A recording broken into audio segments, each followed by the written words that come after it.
What we're seeing now, I think, is a very high incidence of some violent crimes. I don't think King County is alone in that. Judge Veronica Galvan tells me the trend she sees here in the Juvenile Justice Center mirror what's going on at the big courthouse downtown. We have at large in the community extraordinary fentanyl problem. We're seeing that in our youth.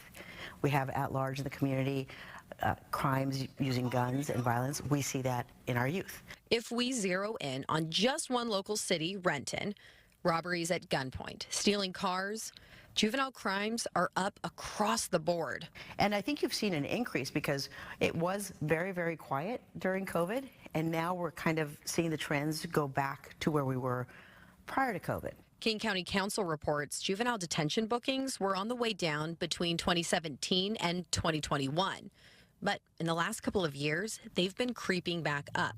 In the first half of 2023, roughly 300 kids faced long stays in a facility. Now we have an increase in filings. We have an increased need. That growing demand has coincided with budget cuts, and as a result, the youth court's in a pinch. We lost quite a few JPCs through the budget process. A JPC, or juvenile probation counselor, is critical in these courtrooms where rehabilitation is of the utmost importance. They're more of a cross between social worker, teacher, and probation counselor. They don't just guide them through the legal process. These JPCs visit schools, spend hours in homes, meet with families, and route kids into mentorship or counseling.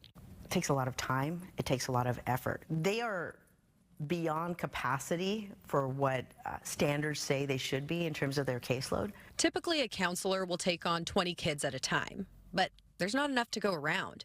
At this point, I feel like we have, one arm tied behind our back. Dan Baxter tells me right now he's handling closer to 30. I wish that we had the proper staffing just so that our overall outcomes are even better. You develop a relationship and a rapport with these kids, and you see their potential, and then to see them gunned down in the community, it's heartbreaking.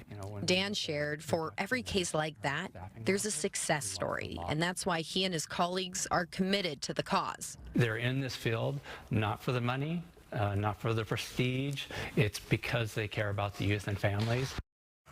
Both the judge and Dan want the King County Council to consider funding more JPCs. At least 4 more, they say, would make things more manageable, but ideally 8 additional would get them back to the level they were once at.